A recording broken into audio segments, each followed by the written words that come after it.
중심. 당신의 아침을 책임지는 직격 인터뷰. 여러분은 지금 KBS 1라디오 최경영의 최강시사와 함께하고 계십니다. 네, 중국 부동산 개발업체인 헝다그룹이 파산 위기에 놓였다. 그래서 중국 경제, 혹시 세계 경제, 우리 경제까지 무슨 일이 있지 않을까 관련돼서 굉장히 많은 보도가 나오고 있고 공포스럽다는 그런 분위기를 조장하는 보도도 나오고 있는데요. 정밀하게 한번 따져보겠습니다. 중국경제금융연구소 전병서 소장님 나와 계십니다. 안녕하십니까? 안녕하십니까? 예.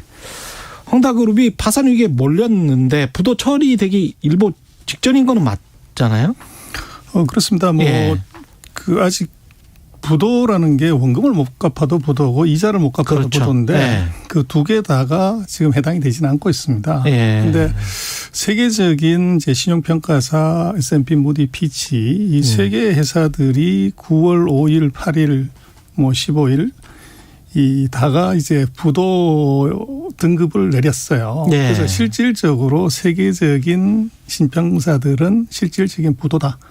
그렇게 이미 본 거죠. 신용등급을 내렸군요. 그렇죠. 예. 투기 등급이 아니라 부도 등급이죠. 부도 등급으로. 최하 등급으로. 정크본드 수준이 아니고 그 완전 이하로. 그렇습니다. 그래서 이제 이게 어제 이자를 갚냐 못 갚냐 가지고 말이 많았지만 제가 볼 때는 지불 유예를 해준 것 같고요. 예. 그래서 이제 부도 얘기의 핵심은 뭐냐 그러면 그 중국 정부의 가이드라인이 단기 이제 채무를 갚을 정도의 현금을 100%를 반드시 유지해라 하는 것이 중국 정부의 가이드라인인데 6월 말 기준으로 이 회사 현찰이 868억 있는데요. 예. 그 단기 차입금이 2,400억 있어요. 그래서 대략 한 1,700억 정도 자금이 예. 구멍이 난 거죠. 예. 그래서 이제 그것에 대한 그 문제, 그건 이미 돌아오는 것들을 못 갚는다는 얘기고, 예. 그것에 이제 후유증 때문에 정부나 금융기관이 이제 사후 대책을 만드는 과정에 있는 것이지, 이것이 부도는 이미 난 거다 이렇게 봐야 될 것 같아요. 예, 부도는 이미 난 거다. 그렇습니다. 예. 근데 이제 헝다그룹 같은 경우에 중국 최대 부동산 디벨로퍼라고 볼 수 있는 거잖아요. 근데 이 회사가 자금난에 빠진 게 역시 코로나19, 그다음에 이제 미분양 사태, 중국 부동산 경기 안 좋아지고, 그다음에 대출 규제하면서 이렇게 된 겁니까? 이 순서가? 결과적으로는 그게 보이는데요. 핵심은 예. 그게 아니고 그 헝다그룹 회장이 고속도로 역주행하다가 사고를 낸 겁니다. 고속도로 역주행하다 사고를 낸 거다. 그렇습니다. 그래서 중국 정부가 2016년부터 이제 부동산 경기를 과열을 막으려고 예. 어디서 많이 들어본 얘기잖아요. 집은 거주하는 곳이지 투기하는 곳이 아니다. 예. 한국에서 많이 들어본 그렇습니다. 얘기죠. 그 얘기를 중국 정부가 하면서 예. 2020년, 예. 2021년에 강력한 이제 그 투기 억제 조치를 내요. 그래서 예. 근데 이제 2014년에 그 헝다그룹의 시자인 회장이 그때 불황이었을 때 돈을 왕창 끌어모아서 토지를 왕창 사고 남들이 이제 겁먹었을 때 그렇게 해서 이제 대박을 냈어요. 그래서 2016년, 17년에 정부가 경기 회복을 위해서 그 부동산 투기 억제책을 낮추는 바람에 경기가 굉장히 좋았고, 예. 이때에 이제 중국의 부호 순위에서 2017년에 그 헝다그룹 회장이 1등을 할 정도로 떼돈을 벌었어요. 그래서 갑자기 떼돈을 번 거군요. 그래서 이제 그런 성공의 경험이 예. 이번 2019년, 20년에도 그런 시나리오를 상정을 하고 정부가 예를 들어서 부채 비율 이거 350%로 낮춰라. 현금 100% 가져라. 이걸 이제 그 엄격한 가이드라인을 줬지만 헝다는 그 쌍무시하고 있는 돈 계속 끌어모아서 땅을 산 거죠. 설마 정부가 엄격하게 그렇게 대출 규제 안 할 것이다 이렇게 생각을 한 거군요. 그렇습니다. 거기에 이제 결정적인 것은 그 기업들이 이 라인을 넘어서면 은행이 대출을 못 해주는 건데 예. 여기서 이제 세 가지 레드라인을 다 넘었고 그리고 이제 결정적인 것은 이제 금년 1월 달부터 예. 중국이 코로나 때문에 돈이 워낙 많이 풀렸으니까 이 부동산 투기 위험 때문에 우리도 그렇습니다만은 이제 돈을 빌려가는 개인들한테 이 은행에서 대출 한도를 설정해 봐요. 예를 들면 12%에서 40%까지만 해줘라. 예. 그래서 이게 기업도 대출 못 받고 아파트를 살려고 하는 사람도 은행에서 대출 못 받는 이 상황이 벌어지니까 과도하게 벌려놨던 이제 사업장에서 이게 캐시에서 문제가 생긴 거죠. 현금흐름에. 그렇습니다. 예. 그래서 헝다를 제외한 나머지 예를 들면 중국의 1, 2위 하는 벽개원이나 망과 같은 회사는 이제 매출 증가율을 떨어뜨리고 부채 비율을 낮추고 투자 사업 줄이고 이제 정부 정책대로 간 거죠. 그런데 네. 이제 헝다만 그 2014년에 대박낸 그 경험을 갖고 회장이 지른 거죠. 아, 그래서 고속도로에서 역주행한 거다 이런 말씀을 그렇습니다. 하시는군요. 정부 정책에 거꾸로 간 것. 그러나 이제 예상을 빗나간 것은 정부가 부동산 정책을 오히려 더 강화시키고 억제시킨 데서 거기서 이제 완전히 함정에 빠진 거죠. 그래서 이것은 뭐 부동산 경기 침체나 이것보다는 그 헝다그룹 오너의 오판이다. 이것이 가장 핵심입니다. 그렇다면 파장은 지금 말씀하신 대로 부도는 사실상 낮지만 한 그룹의 문제라면 그 파장은 언론이 막 이야기하는 것처럼 그 정도로 심한 것 같지는 않습니다. 그렇습니다. 이제 이게 상식선을 생각을 하면 예. 세계 3대 신평사가 다 부도 처리를 이제 할 정도 등급을 줬다고 하면 뭐 중국 금융기관 입장에 당연히 대출 채권 해줘야죠. 근데 이거를 이 얘기가 나온 게 6월 달인데 예. 지금 석 달을 그냥 끌고 있어요. 근데 그 이유는 뭐냐 그러면 이 회사의 이 은행 차입금은 뭐 이제 우리 시중의 언론에서는 300몇 조가 부채가 있어 이게 터지면 뭐 그러지만 순수 차입금은 한 2조 원 중에서 한 5천억 정도밖에 안 돼요. 예. 근데 이제 문제는 그것의 한 1.5배가 되는 게 뭐냐면 하청업체들에 대한 미지급금이 거의 1조 가까이 됩니다. 예. 그래서 이걸 은행 대출금을 이걸 뭐 못 갚는 건 문제가 아닌데 이 회사가 부도 났을 때 은행 대출금의 1.5배가 되는 그 하청 계열 시멘트회사, 철강회사, 건자재회사 이 회사들이 다 줄줄이 부도가 나는 문제가 생깁니다. 그래서 정부는 제가 볼 때는 금융기관의 부실 문제가 아니고 그 하청 대금 납품업체들의 연쇄도산 이것이 이제 또 다른 이제 소형 은행에 대한 그 부실 채권으로 이어지는 것 이걸 막으려고 지불 유예를 하면서 어떻게 구조적 소프트 랜딩 시킨가를 계속적으로 지금 이제 방안을 만들고 있는 과정이죠. 협력업체들의 그 종사자들 실직까지 생각을 하면 그거는 중국 정부가 굉장히 꺼리는 거잖아요. 그게 더 큰 문제입니다. 그렇죠. 예. 말씀하셨습니다만은 뭐 대출금이 우리는 뭐 2조가 넘기 때문에 300 몇십조에서 우리나라 GDP의 뭐 절반이 넘어가고 이런 얘기하지만 그건 우리가 잘못 보는 건데 예. 중국 우리나라 지금 뭐 가계부채가 1,800조 그러는데 중국이 우리보다 경제 규모가 10배가 커요. 그럼 그렇죠. 회사 부채가 350조라고 그러면 우리 기준으로 하면 35조입니다. 아. 우리 가계부채 1,800조도 지금 뭐 멀쩡한데 35조짜리 회사 하나가 부도난다고 이게 뭐 예. 금융위기 온다 이건 완전 넌센스고요. 그다음에 자산이랄지 그 순외압 뭐랄까 그 저 자산 달러 부채. 예. 이게 굉장히 많잖아요. 그래서 이제 이게 왜 이거 부도를 조금 유예를 시키냐 그러면 헝다는 이제 살아나려고 이제 그 악유를 하는 거죠. 첫 번째는 우리가 그 사이 사놓은 땅값만 해도 5천억이 넘는다. 땅을 예. 무지하게 샀으니까. 예. 그리고 두 번째 전국에 한 150개 사업장에서 150만 채 아파트 짓고 있는 거.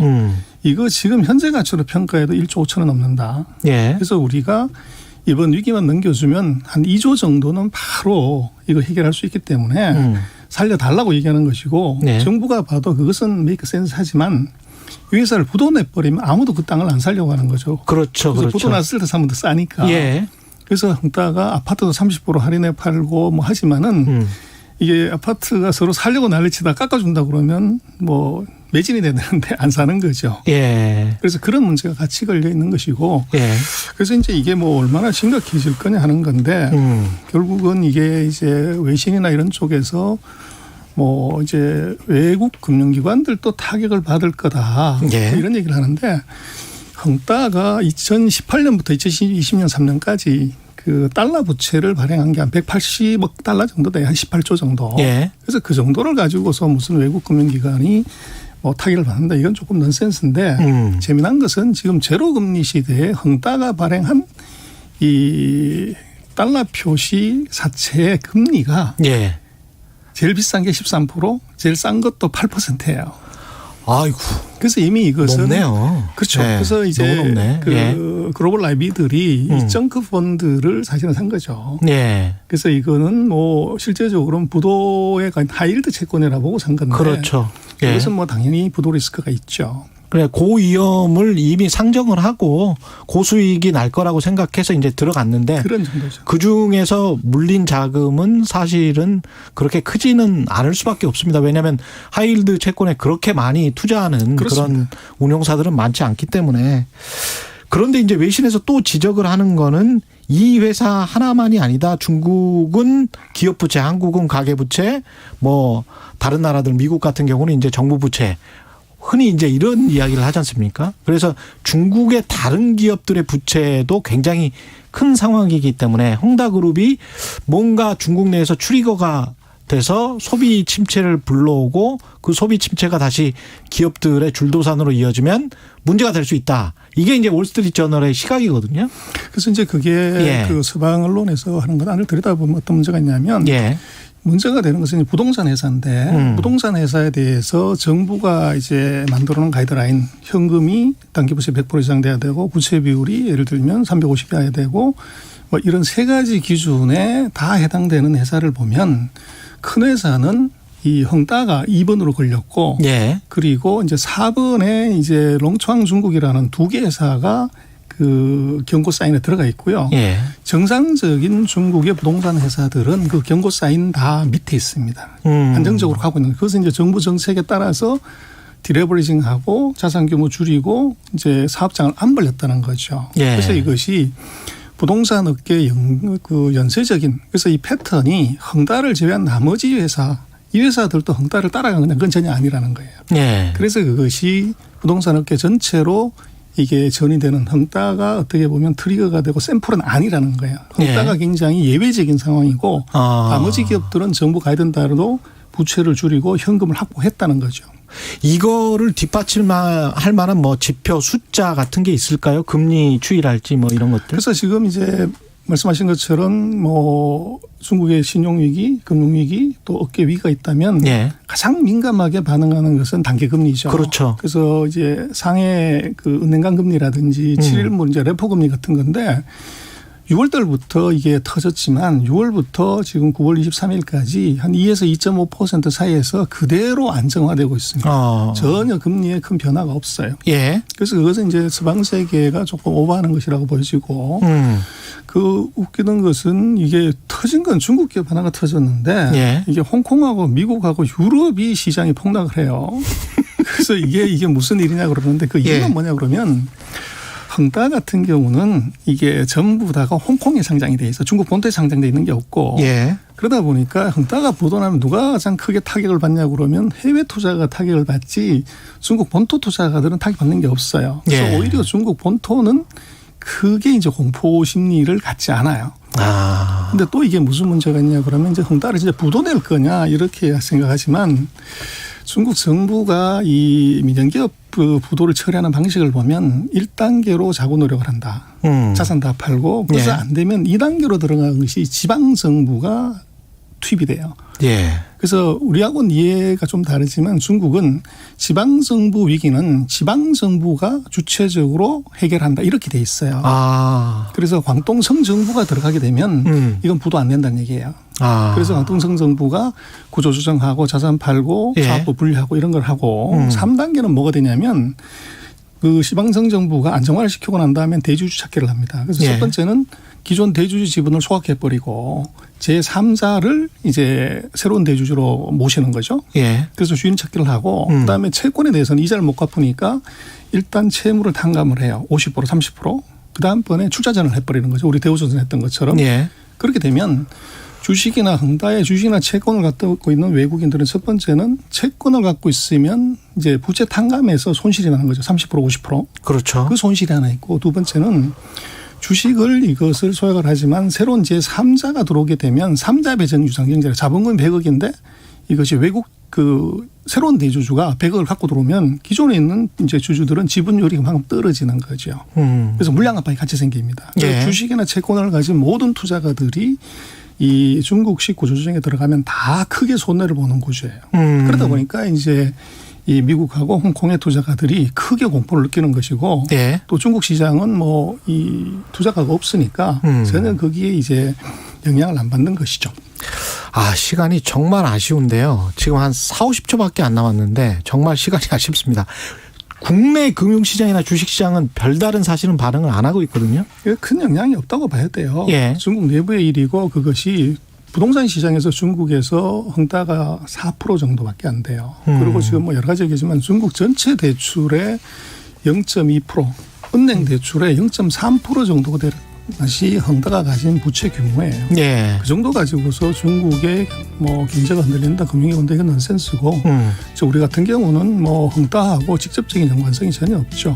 아, 그래서 우리가 뭐 건설회사한테 뭘 투자하는 것은 아니기 때문에 그래서 예. 조금 과장되게 서방 언론의 보도에 너무 이제 흔들리지 말라. 예. 민감하게 반응을 했다. 전병서 중국 경제금융연구소 소장이었습니다.